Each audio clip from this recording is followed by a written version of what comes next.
viewers, welcome to Climate Youth News at COP. We bring you news from the 27th World Climate Change Conference in Egypt and provide you with the most important information of the day, the latest developments and voices from the field.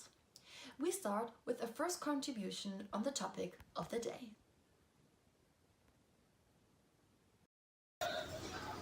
Hello, I'm your colleague Hassan Mohammed. I'm climate and environmental activist from Sudan. I started Fridays for Future in Sudan since 2019. I'm sending greetings to all of the great people who are watching this video. I have three messages to share with this video. The first message will be about the climate crisis situation in the African and Arabian region, which is my region, and also the second will be about the climate situation in my country, Sudan, which is one of the most affected countries by the climate crisis. And also the third message will be about the Conference of Parties, which will be in Egypt on November. Firstly, when we talk about the climate crisis, we are talking about something which is really risky for our lives as human beings. This is existential threat, existential danger for the humanity. And when we talk about the climate crisis, we need to describe it as it is fact. It is crisis, it's not phenomena. And sadly, most of the media are trying to say this is just a phenomena. And this is really not good. This is misleading points. We need to ask them to change this. In Africa, as it is a part of the most affected countries, we are facing devastating floods, desertification, drought, problems in the water, high temperatures, also problems with agriculture, with all the consequences of the climate crisis. And this is not something in the future. This is something we are facing it directly as a daily situation. In my country, Sudan, we are facing all of these problems also. And the most important problem is the agricultural field problem, because the agricultural problem in Sudan means problem for most of the population. About 60% of the population depend on agriculture. So problem in agriculture means food crisis and also a security crisis, because all of the people in the countryside will start making clash over the pastures. Also, I want to say in this video, we need to ask all the leaders and the decision makers to change their mentalities and try to make effective and practical ways to solve the problem, not just making dead speeches. And this what I hope to see in the upcoming conference in Egypt. And I hope there will be change in this conference, and I hope this conference will lead to make difference. But as I all as we all believe, the conference of parties are not the solution, but at least we can find a way of representing our crisis with them. I would like to end this video saying the only way that we will stick to it to, to achieve the climate justice is struggling for it, because struggling is a matter of life. After this brief overview, we can now dive deeper into the COP. The following article is on what happened today. The first week of COP is slowly coming to an end. After technical negotiations in the last days, ministers will arrive tomorrow and be brought up to date. Meanwhile, the Egyptian COP presidency will start consultation on a COP cover decision highlighting the main outcomes of the conference. Today was dedicated to decarbonization. Alarmingly, the fossil industry took the stage at many side events. The Canadian pavilion hosted the companies Suncor and Imperial Oil this morning, who represent 95% of Canada's oil sands production. Many discussions revolved around carbon removals, geoengineering, and gas as an alleged bridge technology for green hydrogen. False solutions, according to civil society commenters. Negotiations ran late into the night on Thursday, With parties still expressing concerns and divergence on many issues, time is running out to agree on decision texts to report back to the chair of the UNFCCC subsidiary bodies until tomorrow. Concerning the hot topic of loss and damage, slow progress has been made in operationalizing the Santiago network, an institutional body to facilitate technical assistance and capacity building regarding loss and damage. The first of negotiations about a funding arrangement are more gridlocked. While the negotiations group of G77 plus China continues to call for a new loss and damage finance facility, developed countries want to focus on strengthening existing institutions, particularly outside the UNFCCC. At least, there seems to be a consensus that assessing the gaps in addressing loss and damage will be an important part of the global stocktake.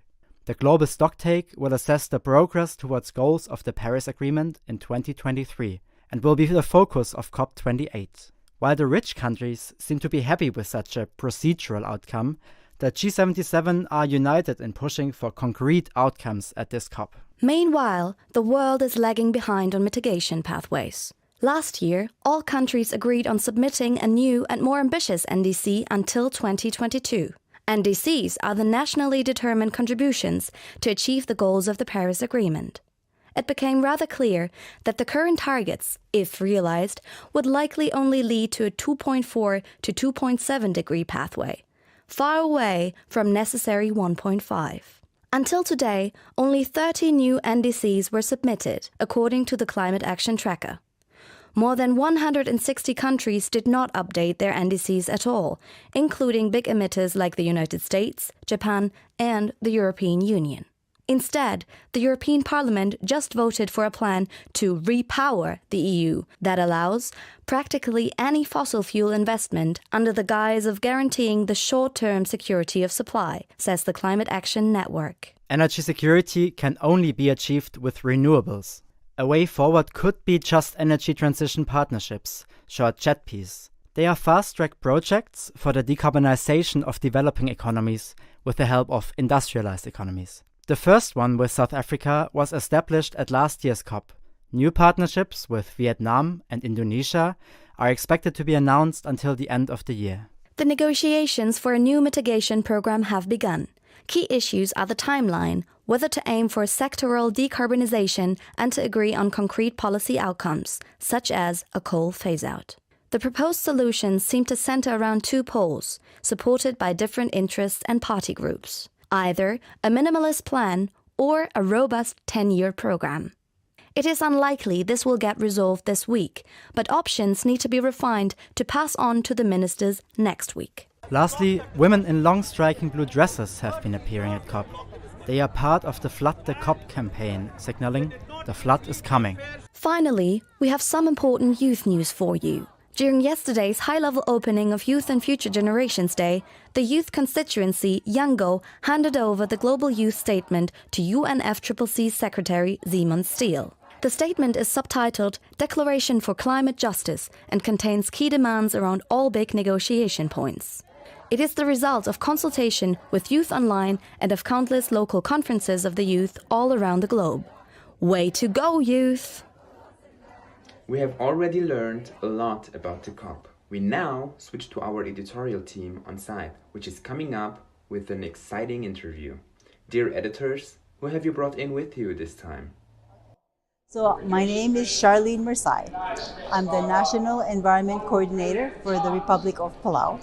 I've been following COPs for some time now, but this is my first year really focusing on negotiations, and so I'm still learning.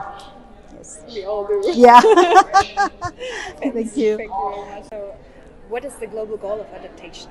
The GGA, as we call it, is basically our efforts, collective effort to be able to monitor what are we doing with adaptation. We talk about adaptation all the time, but how do we know we're really achieving, building resilience and reducing vulnerability? So this is hopefully will help us kind of figure out ways to monitor our progress.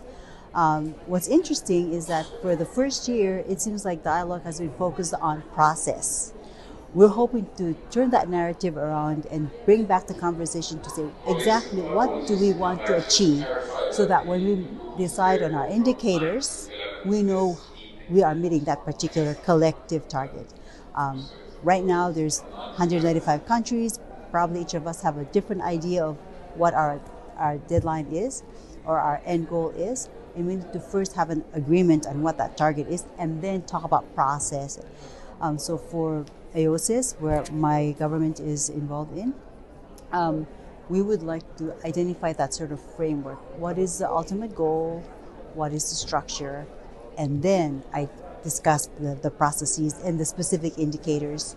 So that's kind of the first point that we'd like to hone in. The second point is to really clarify that if you really want to measure adaptation progress, it's not enough to discuss it at the global level. You got to bring it down to the local community, which means there has to be a national level as well. So multi-level ways to monitor progress. And of course, we got to bring in the indigenous culture, of course, gender, because it's not bringing back to like really community-based adaptation focused. That's very challenging.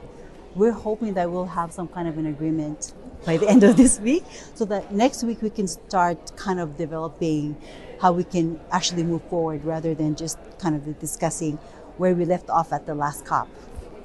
So you already mentioned some challenges. Yes. Can you say what are the key problems at the negotiations? I think really the first key problem is it's very short time. This sort of dialogue began last year. Not all parties were involved in the first year of dialogue. Like my government wasn't even involved. So this is kind of our entry into this discussion. And so I think the short time frame, not everyone was engaged in the beginning. So some of us are ahead of the game. Some are just kind of figuring out what's going on.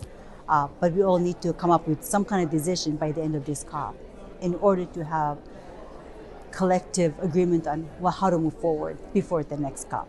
So I think that's really the major challenge. It's not enough time, not enough participation, and the pressure. Yeah. Okay. And what are your core demands for the global goal of adaptation for this COP? I think right now the core demand that hasn't been addressed is whether we will collectively agree on that framework. There's probably different definitions or understanding of what that is. Some parties feel like we don't need to spend time discussing that. We already know enough. Let's dive into the process and get down to the nitty-gritty, the technical stuff. Some of us are saying, wait a minute. If you talk about process, for example, specific indicators, and our countries do not even have enough indicators, we're going to be left out in the discussion. So we want to make sure that let's all agree on where we're going and then decide on the how. We're not ready to start discussing the how. So that would be our sort of aspiration to convince our fellow parties to help us take a step back if that's how they feel, because we're not there yet, and all start on one platform together before moving forward. Yeah. Thank you very much. You see, that's really something else when you hear something like this directly from the ground. We want to continue with this and pass the microphone on to activists on the ground. Hi, I am Seini and I am coming from the Gambia in the Atlantic, from West Africa, and I am coming from a country where little is known about, and many people do not know the threat that we face in terms of the climate crisis. My country is very vulnerable to rising sea levels, and there are projections that the city will be underwater by the end of the century. And we depend heavily on agriculture and tourism as the main economic growth of the country. So agriculture contributes a lot to the economy, and I myself, being an agricultural science student at university, I don't want to see rising sea level taking over arable lands. It's going to cause massive hunger in my country. So that's why I feel like COP27 is something that can address this kind of crisis and make sure that they respond to these countries that are being threatened with rising sea levels, rising temperatures, and most especially climate refugees, because I know if my city is underwater, many people will become climate refugees. There will be movement inland, and also there is little awareness that's going on around the threat of rising sea levels in my capital city. And basically headline news does not cover it because we are the smallest country on African mainland, and I would say little is known about the country because though it's a stable country, but we are facing such threat.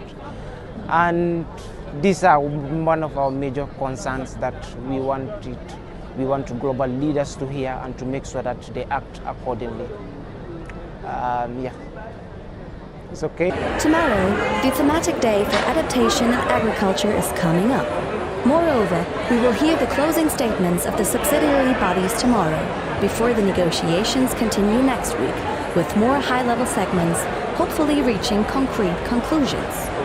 COP will not take a break, but we will. We welcome you back on Tuesday with Climate Youth News at COP. See you there.